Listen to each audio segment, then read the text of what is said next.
छुआ माने समस्त को ग्रीष्म अवकाश रे शुभ अभिनंदन। मु तो ओडिया भारी तो बढ़िया एइथि पाई मो गर्व एइथि थाए कि जोठी थाए 12 मासे 13 पर्व 12 मासे 13 पर्व। तेणु आमे गत भिडियो रे आमे वंदे उत्कल जननी कथा आलोचना करिथिले। आज आमे दशम श्रेणीर साहित्य बहिर भीमंक सिंहनाद रड़ी आलोचना करिबा। तेणु समस्ते मन दे शुणिब। शुभश्री, पूजा, कल्पना, लिसा, कृष्णा, सत्यस्वरूप, अभिराम, अमर सिंह आउ जे समस्ते अच्छ समस्ते मन देकी देखिबो एवं ए समय को खुशी आमे ए छुट्टी को शिक्षा सहित पाठ सहित खुशी अतिबाहित करवा। तेणु घरे बसिले खाली हम नहीं। तेणु वीडियो को लंबा करवा नहीं, कम समय मध्य अधिका पाठ कि पढ़ा से कथा देखा एवं खुशी मजारे तेणु देखा आज भीमंक सिंहनाद रड़ी कविताटी पाठ करवा। ये कवितार कवि सारला दास, जहाँ को आदि कवि सारला दास कहुए, से होउछंती 15 शताब्दी कवि। तेणु तांको समसामयिक राजा होउछंती राजा कपिलेन्द्र देव। तेणु आमे देखिबा तांको परिचय टिके नै जिबा। ओडिया भाषा रे साहित्य रचना करिथिबा आदि कवि सारला दास सारलो बा सारलो दास नाम रे परिचित। तेणु सूर्यवंशी राजा कपिलेन्द्र देवंक समकाल अर्थात ख्रीष्टीय 15 शताब्दी रे जीवित थिबा जणाजाए। झंकड़ सारल चंडी को आराधना करी झंकड़ रे सारला ठाकुराणी माँ सारला को दुर्गा को से आराधना करी काव्य रचना पाई अपूर्व शक्ति लाभ करिथिबारु निजको सारला दास नाम रे परिचित कराइछंती। तांकर पितृदत्त नाम हैला सिद्धेश्वर परिडा। से ओडिया भाषा साहित्य भंडार को केते पुराना रचना करी समृद्ध करिछंती। सेथि मध्यरु किछिटा कोन सब से प्रदान माने तांग लेखनी मुनर झंकृत होईछि, लेखनी मुनर सृष्टि होईछि। केउ पुस्तक ना महाभारत, चंडी पुराण, विचित्र रामायण भली पुराण मान रचना करी से यशस्वी होइछंती। ओडिया भाषा साहित्य भंडार को समृद्ध करिछंती। तेणु यही भीमंक सिंहनाद रड़ी विषय से किभली भाव में महाभारतर कथा वर्णना करिछंती। भीमंक सिंहनाद रड़ी विषय सारला दास महाभारतर गदा पर्वरु आसी। महाभारत समरे आत्मीय स्वजन को हराई महामारी दुर्योधन दुर्वासा उपदेश आत्मरक्षा पाई व्यास सरोवर रे आत्मगोपन करिछंती। यही व्यास सरोवर रे शरण नैथिबा व्यक्ति को मारिबा पाई तार शत्रु बलपूर्वक प्रवेश कले ध्वंस होइजियो बोली शिव अभिशाप देइथिले। सहदेवंक मुखरु दुर्योधन एही निरापद स्थान रे लुचि रहिथिबार सूचना पाई भीम शिवंक ठारू सिंहनाद प्राप्त होई दुईटी भयंकर रड़ी देबारु महालक्ष्मींकर अभय क्रोड़े आश्रय नैथिबा दुर्योधन महालक्ष्मी बारण न मानी तांकु ठेली देई युद्धं देई डाकरा देई 70 भार गदा धरी महादर्परी व्यास स्वरूपरू बाहरी आसिले।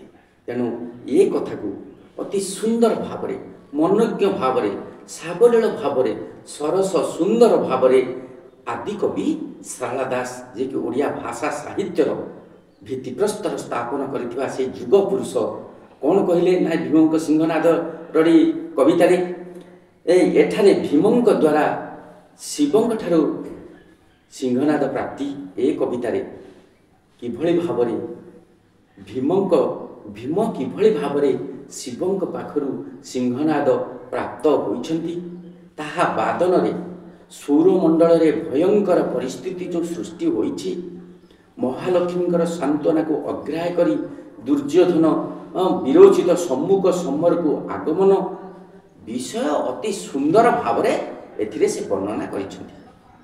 आमे देखिबा किभଳି भावरे से अति सुंदर भावरे वर्णना करिसेंति। आमे कविताटाକୁ टिके पाठ करिबा, पाठ करी बुझिबा।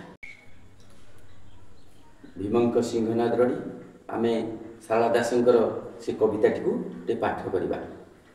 सहदेव बोइला स्वामी शुणिमा जगन्नाथ ईश्वरों को सिंहनाद मागंतु पवनर सुत गोविंद बोइले जेबे एमंत अच्छी भीम बुद्धि हराई किंपे कलु तू मति भ्रम एबे बहन तू विश्वनाथंकु सिंहनाद माग रड़ीर नादे मान गोविंद बाहर हेउ बेग ध्यान चिंतिला से पांडव सुंदर आसन कंपिला जे देव शूलधर।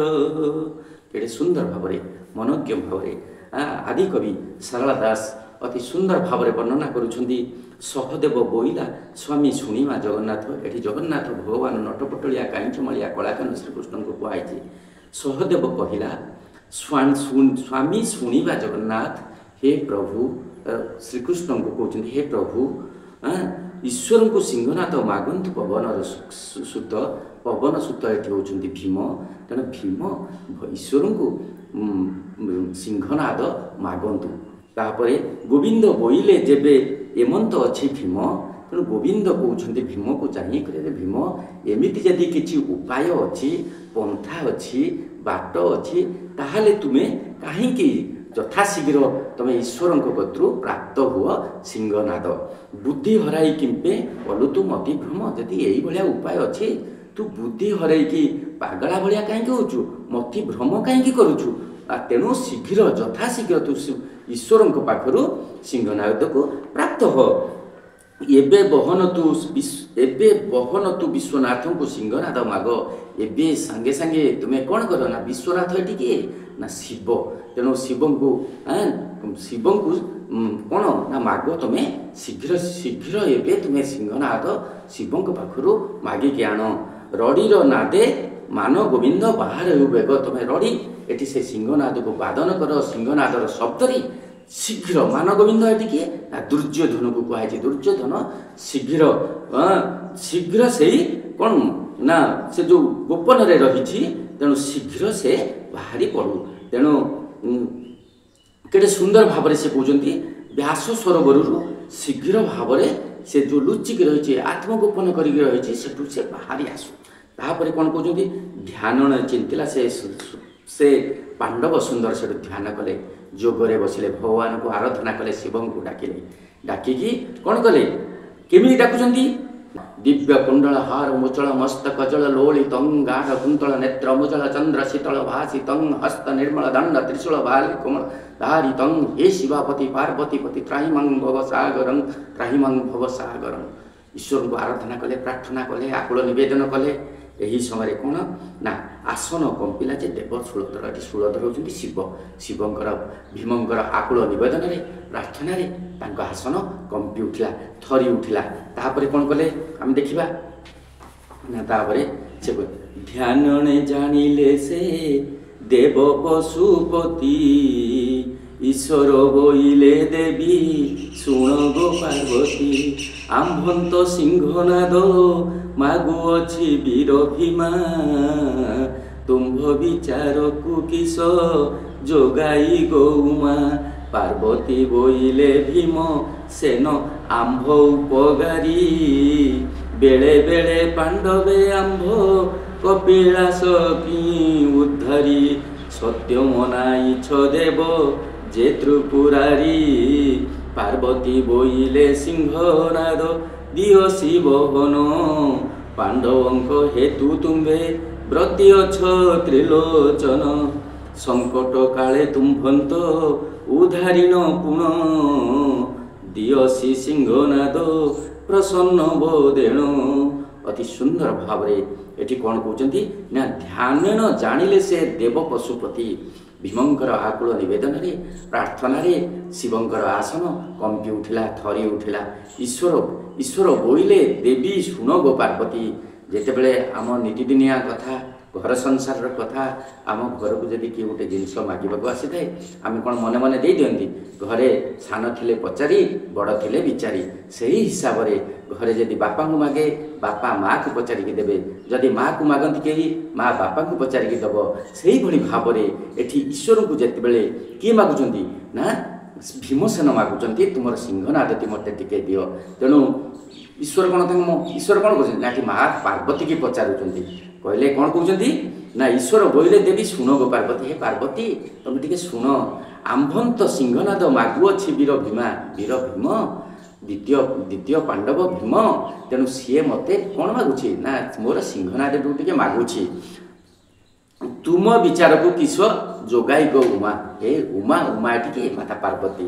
ତେଣୁ ସେ କହୁଛନ୍ତି ଉମା ବା ପାର୍ବତୀ, ଦେବୀ ପାର୍ବତୀ, ତେଣୁ ତୁମ ମନକୁ କ'ଣ ପାଉଛି ତାକୁ ଦବା ନା ଦବା ନାହିଁ। ତେଣୁ ଦେଖିବା ପାର୍ବତୀ ବୋଇଲେ ଭୀମସେନ ଆମ୍ଭ ଉପକାରୀ। ପାର୍ବତୀ ମଧ୍ୟ କହୁଛନ୍ତି କହିଲା ଭୀମ ଆମର ବଡ଼ ଉପକାରୀ, ପ୍ରକୃତ ବନ୍ଧୁଟିଏ। ତେଣୁ ଉତ୍ସବେ ବେଶ୍ଚୈବ ଦୁର୍ଭିକ୍ଷେ ରାଷ୍ଟ୍ର ବିପ୍ଳବେ ରାଜଦ୍ୱାରେ ଶ୍ମଶାନେ ଚ ଯ ତିଷ୍ଠତି ସହବାନ୍ଧବ। ସେଇ ହେଉଛି ପ୍ରକୃତ ବନ୍ଧୁ, ଯିଏ ଦୁଃଖ ସମୟରେ ଆମ ପାଖରେ ଛିଡ଼ା ହୁଏ। ତେଣୁ ଏଠି ମାତା ପାର୍ବତୀ କହୁଛନ୍ତି ଭୀମ ଆମର ଉପକାରୀ ବନ୍ଧୁ ଗୋଟିଏ। ପାର୍ବତୀ ବୋଇଲେ ଭୀମ ଆମ୍ଭ ଉପକାରୀ। ସେତେବେଳେ ପାଣ୍ଡବେ ଆମ୍ଭ କପିଳାସ ହିଁ ଉଦ୍ଧାରି। ତେଣୁ ପାଣ୍ଡବ କ'ଣ କରିଥିଲେ ନା ଆମ କପିଳାସକୁ ସେମାନେ ଉଦ୍ଧାର କରିଥିଲେ। ଯେତେବେଳେ ଅଶ୍ଳେଷା ଦୈତ୍ୟ ଆସି ଆମକୁ ଆକ୍ରମଣ କରିଥିଲା କପିଳାସକୁ ପର୍ବତରୁ, ନା ଏଇ ଅଶ୍ଳେଷା ଦୈତ୍ୟକୁ ଭୀମ ଆସିକି ପାଣ୍ଡବମାନେ ଆସିକି ନିହତ କରିଥିଲେ, ପରାସ୍ତ କରିଥିଲେ, ଏଠୁ ହଟେଇ ଦେଇଥିଲେ। ଆମେ ଶାନ୍ତିରେ ଏଠି ରହିଥିଲେ। ତେଣୁ ଭୀମ ଆଉ ପାଣ୍ଡବଙ୍କ ଭଳି ଉପକାରୀ ବନ୍ଧୁ ଆମର ମିଳିବେ ନାହିଁ। ସେମାନେ ଆମର କେଡ଼େ ଉପକାର କରିଛନ୍ତି। ତୁମେ ସେତେବେଳେ ଖୁସି ହୋଇ ତାଙ୍କୁ ବର ଯାଚିଥିଲ, କିନ୍ତୁ ସେ ବର ନେଇନଥିଲେ। ତେଣୁ ଆଜି ଯେତେବେଳେ ସମୟ ମିଳିଛି, କ'ଣ ଉପକାର ସୁଝିବାର ସମୟ ମିଳିଛି, ତେଣୁ ଆମେ ଋଣୀ ହେଇ କାହିଁକି ରହିବା? ତେଣୁ ତୁମେ ତାଙ୍କୁ ସେଭଳି ବନ୍ଧୁକୁ ମାଗୁଛି ଯଦି ତାକୁ ଯଥାଶୀଘ୍ର ଦିଅ। ତେଣୁ ମା ପାର୍ବତୀ କହିଲେ ଭୀମସେନ ଆମ୍ଭ ଉପକାରୀ, ବେଳେବେଳେ ପାଣ୍ଡବେ ଆମ୍ଭ କପିଳାସ ହିଁ ଉଦ୍ଧାରି। ତେଣୁ ବେଳେବେଳେ ଏଇ ପାଣ୍ଡବମାନେ ଆମେ କପିଳାସକୁ ମଧ୍ୟ ରକ୍ଷା କରିଛନ୍ତି, ଉଦ୍ଧାର କରିଛନ୍ତି ଅଶ୍ଳେଷା ଦୈତ୍ୟ କବଳରୁ। ତେଣୁ ସତ୍ୟ ମନା ଇଚ୍ଛ ଦେବ ଯେ ତ୍ରିପୁରେ, ତୁମେ ସତ୍ୟ କରିଥିଲ ସେମାନଙ୍କୁ ବର ଦେବା ପାଇଁ। ତେଣୁ ନିଜ ସତ୍ୟଭଗ୍ନ କାହିଁକି ହେବ? ତେଣୁ ସତ୍ୟକୁ ରକ୍ଷା କର ଏବଂ ପ୍ରକୃତ ବନ୍ଧୁଟିଏ ସିଏ ଆମର, ତାକୁ ସାହାଯ୍ୟ କର। ତେଣୁ ତାପରେ ପାର୍ବତୀ ବୋଇଲେ ସିଂହନାଦ ଦିଅସି ବହନ। ତେଣୁ ପାର୍ବତୀ ମଧ୍ୟ ମା ପାର୍ବତୀ ମଧ୍ୟ କହିଲା ଆଉ ଏଠି ପଚାରିବାରେ କ'ଣ ଅଛି? ତୁମେ ଶୀଘ୍ର ଯଥାଶୀଘ୍ର ତାଙ୍କୁ ଦିଅ, ଆଉ ଯଥାଶୀଘ୍ର ଦିଅ। ପାଣ୍ଡବଙ୍କ ହେତୁ ତୁମ୍ଭେ ବ୍ରତୀ ଅଛ ତ୍ରିଲୋଚନ। ତେଣୁ ପାଣ୍ଡବଙ୍କ ପାଇଁ ତୁମକୁ ଏ ସଂସାର, ସାରା ସଂସାର ତ୍ରିଲୋଚନ ବୋଲି ଜାଣିଛି, ଶିବ ବୋଲି ଜାଣିଛି। ତୁମେ ପୂଜା ପାଉଛ ସେଇମାନଙ୍କ ଯୋଗୁଁ, ତୁମ କପିଳାସ ଆଜି ଅଛି ସେଇମାନଙ୍କ ପାଇଁ। ତେଣୁ ଆମେ ଦେଖିବା ତାପରେ କ'ଣ କହୁଛନ୍ତି ନା ସଙ୍କଟ କାଳେ ତୁମ୍ଭନ୍ତ ଉଦ୍ଧାରିଣ ପୁଣ୍ୟ। ତେଣୁ ସଙ୍କଟ କାଳେ ବିପଦ ସମୟରେ ସେମାନେ ତୁମକୁ ଉଦ୍ଧାର କରିଛନ୍ତି, ଉପକାର କରିଛନ୍ତି, ତୁମକୁ ସାହାଯ୍ୟ କରିଛନ୍ତି। ଆଉ ଦିଅସି ସିଂହନାଦ ପ୍ରସନ୍ନ ବଦନ। ତେଣୁ ଏହି ସମୟରେ ସେମାନେ ଯେତେବେଳେ ବିପଦ ବେଳେ ଅଛନ୍ତି, ତେଣୁ ତୁମେ ପ୍ରସନ୍ନ ବଦନରେ, ଖୁସି ମନରେ, ତେଣୁ ତୁମେ ତାଙ୍କୁ କ'ଣ କର ନା ହସି ହସି ଖୁସି ବଦନରେ ତାଙ୍କୁ ମନ ଦୁଃଖ ନ କରି, କୁଣ୍ଠିତ ନ ହୋଇ ତାଙ୍କୁ ପ୍ରଦାନ କର, ଖୁସିରେ ସିଂହନାଦ ପ୍ରଦାନ କର।